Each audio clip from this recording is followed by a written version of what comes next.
mindless routine that so many people have in their groundwork. I think one of the hard things for a lot of folks is to recognize or maybe break out of the boundaries as far as what their interpretation of groundwork is. I think there's this idea that when we say groundwork, that people automatically assume that they have to be in a round pen with a horse, that they assume that they have to do things in a certain manner, or they have to see the horse respond in a certain manner, one direction and then the other direction, and go through all three gates, and then do this and then do that, and blah blah blah, and all this sort of thing.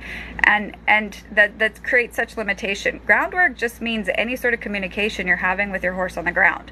So that means the equality of when you go out to catch your horse, whether it's in the stall or a pasture, whether it's a large or small area, that conversation, that communication that's happening between the two of you, that is your groundwork. And I think sometimes there's a rushing through things that we think are okay because, again, it doesn't seem too scary, or the horse doesn't seem too resistant, or the horse doesn't seem too defensive about things. And so we go, okay, well, yeah, it takes a few minutes to catch my horse, and yeah, I kind of have to corner them, but then, once they quit running around, they stand still, and then I can get the halter on, and then we can go on, and then we can go work on our groundwork. And there's this I'm kind of like a disconnect in recognizing, well, what are you teaching your horse in that time where your horse is resistant to haltering?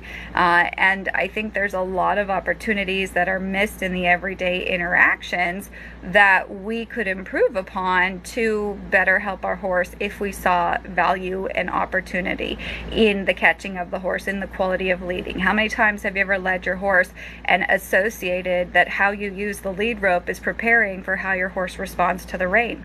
So many people have a disconnect. A lot of, new horses that'll come in, whether it's for training or clinics or whatever, and, I'll take a hold of the horse where I just have my thumb and my index finger just on the lead rope under its chin and just put a slight degree of pressure, and the horse kind of does this big moment and go, oh, so the horse, grabs on the bit and drags you around and roots its nose forward and drifts sideways, and then I'll list off a bunch of behaviors, and the person goes, how did you know that they would do that? You've never seen my horse. You've never met me. Like, how do you already know the horse does? I said, because the horse is telling me.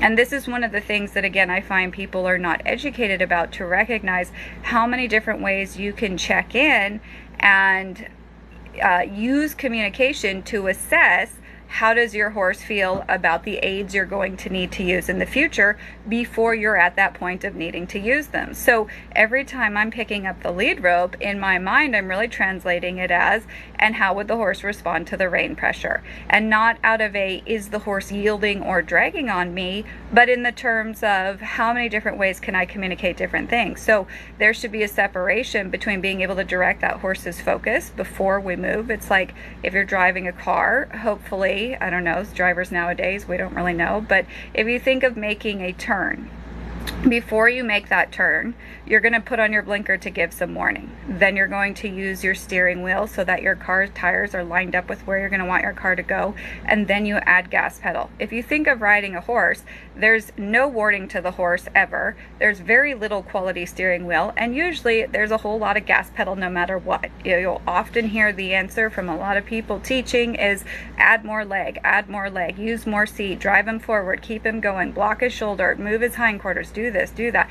And it's like the horse physically is like bouncing all over the place, and mentally they don't have a clue at all, or they're completely checked out. And yes, they're sort of physically complying, but you watch them and their head's cranked 90 degrees the opposite direction, or their focus is somewhere else way far away from their body, and then they come around, make a turn, something has changed in their world, and all of a sudden the horse spooks. Well, yeah, because his brain wasn't present in where his body was at. So in thinking of terms of how you're using the lead rope on the ground, how often do you use it to prepare for that rein? Can you direct that horse's thought? Can you separate that horse being able to look without him automatically moving? A lot of people, a lot of horses I meet, you pick up the lead rope or you pick up the rein and the horse is walking off. They don't know where they're going. They haven't been directed, but that horse just takes that as a signal that they're moving. Or there's the person who uses their body to lead their horse. So every time the human's walking, they expect their horse to walk, and they go, look how great, they're slacking the rope, my horse is fine.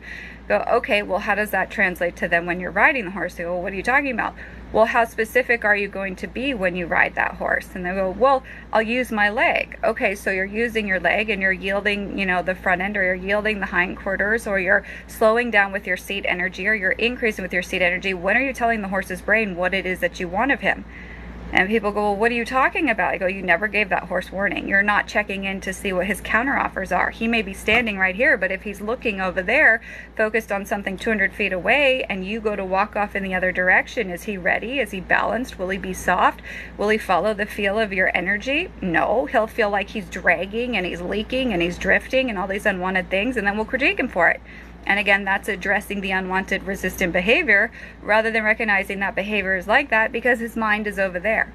So I try and help people recognize there are so many opportunities in recognizing how do you use that lead rope in communicating first to the horse's brain, then to his movement and his energy. How quality is your halt? I can't tell you how many running jokes there is with all the different groups of people that I teach that everybody has a California rolling stop, I call it.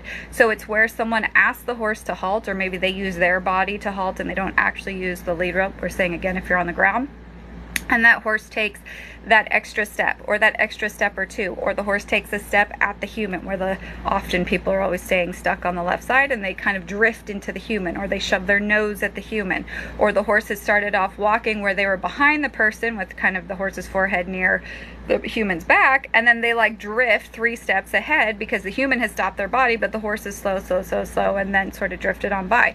Again, often it doesn't look scary, it doesn't feel scary, it doesn't feel like they're dragging on us, and we go, okay, well, that was good enough, let's go. Well, how would you feel if you were riding and you asked for a halt and that was the response your horse gave, that he always took 2 or 3 extra steps? What happens if you needed to adjust the size of the stride if you're approaching a jump? What happens if you're on the trail ride and you're in a really steep switchback rocky area going downhill and you need him to slow his energy or maybe even pause in an awkward place? What happens if you were moving livestock and you had to hold up for a minute and wait for someone else? Would you want a horse that had that rolling stop, or would you want a horse that when you said halt, they mentally and physically could do so in a balanced, soft manner? If we do not prioritize recognizing how many opportunities there are on the ground to refine the quality of our communication, we cannot get in the saddle and suddenly expect that things are going to be 100% or even close to that if we've missed all these opportunities. And